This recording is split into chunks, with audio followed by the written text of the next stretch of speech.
Bonjour à tous et bienvenue sur l'épisode de DB World. Aujourd'hui, on va parler de Mirapolis. Comme d'hab, si vous aimez ce que je fais, vous pouvez mettre un petit j'aime, vous abonner, ça aide à faire avancer la chaîne. Allez, c'est parti.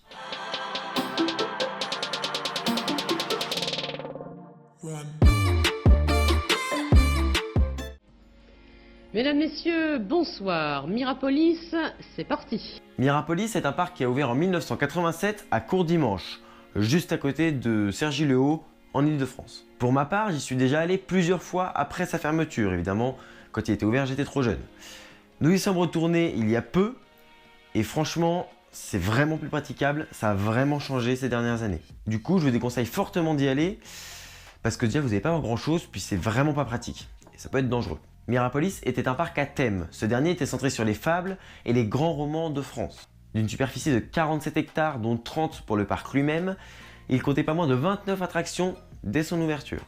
Bon, petite info juste comme ça, hein, le parc Astérix fait actuellement 33 hectares. Voilà. Ce fut donc le plus grand parc de France et l'un des plus grands parcs d'Europe à l'époque. L'emblème du parc, à l'instar de Astérix sur son rocher, c'était Gargantua. Il faisait 35 mètres de haut, était énorme, et d'ailleurs c'était la deuxième statue creuse la plus grande du monde, après la Statue de la Liberté. Ce parc est l'imagination de Madame Fourcade. Cette dernière était donc l'architecte du parc. Le parc était divisé en 8 zones, un peu comme les zones qu'on a maintenant à Astérix, Via Antica, la zone Égypte, etc. Bah eux, ils en avaient 8 à Mirapolis. Et par contre, il n'était pas du tout pensé comme les autres parcs, comme les parcs qu'on connaît actuellement. Déjà, le parc était en rond, avec en son centre un lac, muni d'un barrage, normal, et tous axés autour de ce dernier, avec des axes principaux et des axes secondaires tout autour du lac.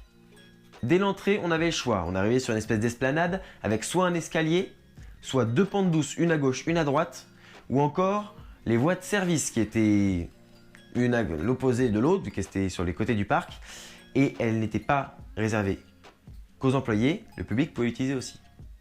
Alors là, c'est une chose pas banale du tout. Donc on oublie Main Street ou même la Via Antica. En fait, il n'y a même pas d'allée de boutique en arrivant. Voilà, on arrive, on a une esplanade, on fait un peu ce qu'on veut. Le parc était très grand et avait, en plus d'avoir beaucoup d'attractions, beaucoup d'espace un peu partout, des esplanades d'herbe, de l'eau, tout ça. C'était vraiment très aéré et on pouvait circuler sans aucun problème. Totalement l'inverse de Fantasyland, si vous voulez.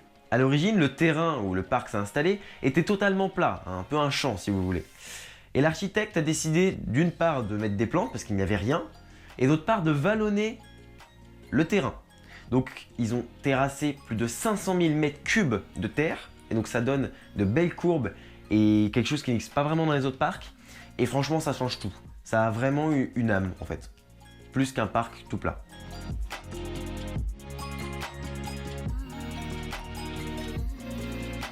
Les attractions, au nombre de 60 à la fermeture, étaient disposées de façon à être très jolies et très harmonieuses dans le parc. Bon, ça c'était qu'au début, hein, parce qu'à la fin, au moment des 60 attractions, c'était plus trop harmonieux.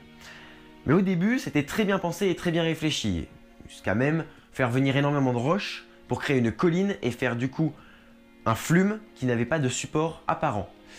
30 ans après, cette colline de roches est toujours debout. Il y a peut-être 2 rochers qui ont bougé sur peut-être les milliers qu'ils ont apportés. Il y avait un Powerhead au fond du parc, et il reste d'ailleurs juste les fondations de cette attraction. Et on remarque que les courbes épousaient parfaitement le dénivelé du sol, et du coup c'était plutôt intéressant. En 88, ils inaugurent Mira Hopping, qui est le plus gros coaster de France à l'époque. Là je vous parle que de quelques attractions, mais il y avait vraiment beaucoup d'autres, hein. Il y avait par exemple la Ville 10, il y avait pas mal de flat ride, il y avait un bateau pirate, une piscine à boules qui est d'ailleurs plus qu'un bassin dégueulasse. Ce parc était donc magnifique, très grand, et pouvait même accueillir, en théorie, jusqu'à 28 000 personnes par jour. Donc, on a le droit de se poser la question de pourquoi ce parc a foiré. Parce que, je préfère le préciser, mais le parc a fermé seulement 5 ans après son ouverture, et il n'y a que les 2-3 premières années où le parc tournait dans son intégralité. Tout d'abord, le parc était bien trop grand, que ce soit au niveau de la superficie ou même du nombre d'attractions. Il faut savoir qu'à l'époque, aux États-Unis, il y avait déjà une ferveur bien ancrée dans la culture pour les parcs d'attractions. En France, ça n'existait même pas. Du coup, ils ont basé leur pronostic du nombre de visiteurs et de retour sur investissement par rapport à des parcs aux États-Unis. À peu près à la même époque, le parc Astérix, qui était donc bien moins grand, a aussi subi de nombreuses déconvenues, comme le fait que dès la première année de son ouverture, ils attendaient plus de 2 millions de visiteurs, ils ont à peine atteint les 2 millions de visiteurs en 2017. C'est vous dire un peu le retard, entre guillemets, parce qu'il n'y a pas vraiment de retard, sur les pronostics qui avaient été faits. Et ce, pour tous les parcs de France. Il y avait un autre parc qui s'appelait à Toison d'Or, qui a fermé d'ailleurs très rapidement également. Pareil, ils avaient vu trop grand, et ils avaient également surévalué le nombre de visiteurs et le retour sur investissement. Ça a fait d'ailleurs du tort à beaucoup de parcs. Chez Mirapolis, Anne Fourcade, donc l'architecte du parc, voyait une rentabilité à 600 000 visiteurs, donc elle voulait faire un parc en conséquence, et du coup, plus petit. Sauf que tous les gens qui sont arrivés autour, ses partenaires, voilà, les gens qui ont donné de l'argent, tout ça, ont voulu augmenter ce chiffre et du coup faire un parc beaucoup plus grand. Et ils ont monté ce chiffre à 2 millions, 2,5 millions visiteurs par an. Ils ne les ont évidemment jamais atteints. On ajoute à ça le fait que les forains aient posé de nombreux problèmes au parc, pour d'ailleurs eux-mêmes l'exploiter 3 ans après. Si merde les gars. Ces derniers ont d'ailleurs contesté dès l'ouverture du parc pour concurrence déloyale, avec une grande bagarre qui a fait, je crois, 10 blessés, les forces de l'ordre ont dû intervenir, et il y a eu, je crois, 650 000 francs de préjudice commercial, sans compter les dégâts matériels qui s'élevaient à quelques milliers de francs également. D'autres jours, il y a eu les clous lancés sur la sortie d'autoroute pour que les visiteurs qui s'y rendent, du coup, puissent plus aller au parc, vu que ils ont tous les pneus crevés, ou des billets vendus qui n'étaient pas de vrais billets, ou encore ils s'introduisaient dans le parc en pleine nuit et détruisaient tous les systèmes hydrauliques, donc c'était bien pratique pour le parc. Donc évidemment, ça a, dès le début, dès les premiers jours, terni la réputation du parc. Dès le début. Ce parc aurait pas dû voir aussi grand, aurait dû avoir également une meilleure gestion, et n'aurait pas dû subir tous les désagréments qu'il a subis. Évidemment, il y a les forains, mais il y a eu beaucoup d'autres désagréments autour. Il avait vocation à être un parc national, mais il aurait dû être un parc régional. Pour grandir après et devenir un parc national, ça je dis pas. Mais le problème, c'est que les gens ne se seraient pas déplacés, n'auraient pas fait des centaines de kilomètres pour y aller, il n'y avait même pas d'hôtel pour y être. Par contre, le parc en lui-même était pensé comme un parc national. Et c'était bien ça le problème. Là, je vous ai surtout parlé des 2 premières années d'exploitation du parc. Parce qu'ensuite, les forains ont commencé à exploiter le parc, et du coup, ils ont amené leurs attractions, ils ont commencé à peindre certaines attractions, changer certaines couleurs et tout, qui du coup ne collaient plus du tout avec le thème de base qui était imaginé par Anne Fourcade. Ce qui est pour ma part dommage, mais après voilà, les forains ont repris le parc, ont essayé de le faire subsister, ça n'a pas marché. Je pense aussi qu'il y a eu une mauvaise gestion de leur côté. Mais bon voilà, c'était l'époque, c'était différent. Il y a aussi des choses qu'on ne sait pas forcément. Mais du coup voilà, ça n'a pas marché. Ça aurait pu, si un organisme peut-être plus grand avait pu reprendre ça, parce qu'il y a quand même des grosses dettes, donc les forains auraient dû aussi empêcher de grosses dettes de leur tomber dessus. Donc ça c'était un peu compliqué pour eux je pense. Et du coup ça a fait en sorte que le parc ne fonctionne pas et ferme. Et je pense qu'en fait le parc n'a jamais vraiment fonctionné, parce que déjà dès l'ouverture il manquait quelques petites choses. Le parc a ouvert dans les temps, mais il n'était pas tout à fait terminé. Il y avait encore quelques petites malfaçons. Et du coup déjà, voilà, je pense que le parc n'a jamais été à son apogée en fait. Et je pense que c'est aussi ça qui l'a fait couler direct, c'est que à aucun moment ça a été un parc, dès le premier jour, il y a eu les agressions, il y a eu tout ça, qui dit ça n'a pas marché. Je pense que ce parc est un peu entre guillemets maudit, même si je ne crois pas du tout à ça, mais un peu maudit, un peu voilà. Ils ont pas de chance, quoi. C'est comme ça. Après sa fermeture définitive fin 91, et il faut dire que les 2 années précédentes, le parc tournait vraiment au ralenti, avec heureusement les attractions foraines qui elles fonctionnaient, mais le reste ne fonctionnait quasiment plus déjà. Les attractions furent toutes vendues en Europe, donc surtout Allemagne, Belgique, et surtout Spree Park, qui a reçu 13 attractions du parc. Sauf que ce dernier, Spree Park, ferma lui aussi quelques années après. Et je vous invite d'ailleurs à aller voir des vidéos, parce que le parc, bien que fermé, il subsiste toujours énormément d'attractions encore là, posées. Et surtout des attractions de Mirapolis, dont le Powerade, dont les petits tacos, qui est un peu une espèce de National 7, et plein d'autres attractions qui sont encore là-bas. Donc si vous pouvez voir des petites vidéos sur YouTube, et si vous avez l'occasion d'y aller, c'est à Berlin, et des visites, faites-vous plaisir.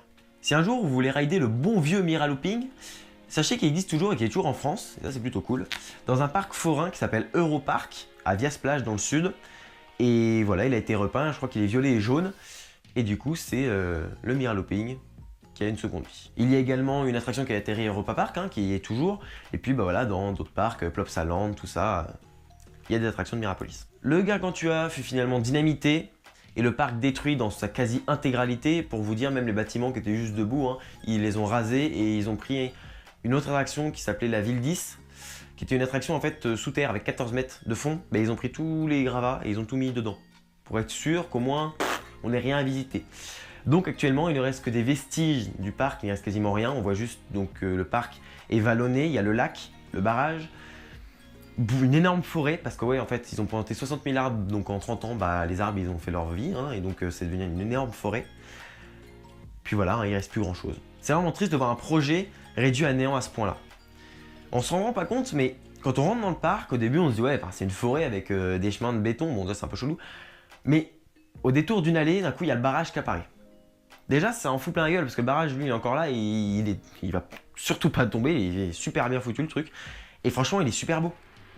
Et après on monte et hop, bah il y a un énorme lac qui apparaît devant nous, qui est super beau, qui est pas tout rond, qui est un peu voilà, qui prend son... Voilà, qui a sa petite place à lui. Beaucoup de cours d'eau dans les trucs autour. Voilà, donc des cours d'eau un peu plus bas que d'autres, parce que c'était très bien pensé, vallonné, donc avec des cours d'eau plus bas que d'autres, d'où le barrage. Avec au détour de la forêt, d'un coup, il y a un flume qui apparaît, enfin des vestiges d'un flume. Donc quand on ne connaît pas, ça va être impressionnant, je pense. Voilà, il y a encore des fondations d'une attraction, donc on voit un peu les courbes que pouvait prendre l'attraction. Enfin, ça fait vraiment bizarre. Quand on se promène, on se dit ouais, bon, c'est un endroit qui était, voilà, il a dû avoir des trucs à l'époque, quoi. On se dit ouais, ils avaient fait un camping peut-être. Mais là, franchement, on arrive et quand on commence à avoir des vestiges, quand on connaît un peu, on voit certains trucs, on dit ah ouais, non, en fait, il y a vraiment un vrai truc ici. Et c'est impressionnant. Et moi, c'est déjà allé plusieurs fois. Les premières fois, c'était mieux parce que là, c'est chiant. Et les premières fois, c'était vraiment mieux et c'était vraiment plus joli. Et bon, ça ressemblait plus à un parc d'attraction, même si ça ressemblait déjà plus à grand chose. Et que l'entrée qui peut ressembler un peu à un parc d'attraction, mais c'est déjà totalement dévasté. Et on remarque que dans le fond du parc, là par contre, il y a des dépôts sauvages. Et dépôts sauvages, hein, je parle pas de petits dépôts, c'est du dépôt. C'est en gros les gens qui, au lieu qui ont leur maison, qui défoncent un mur, qui refont toute la baraque, ils vont tout déposer ça là-bas. Avec une benne, boum, ça ils payent ils payent rien. Donc en fait, ça commence à être un dépôt sauvage à ciel ouvert. Et j'espère un peu comme tout le monde que ce parc un jour devienne, et ça serait cool, devienne un nouveau parc, mais bon, c'est quasiment impossible, hein. Il n'y a plus de parking devant, il y a des lignes à haute tension, voilà, c'est pas possible, on sait que ça n'arrivera pas, mais bon.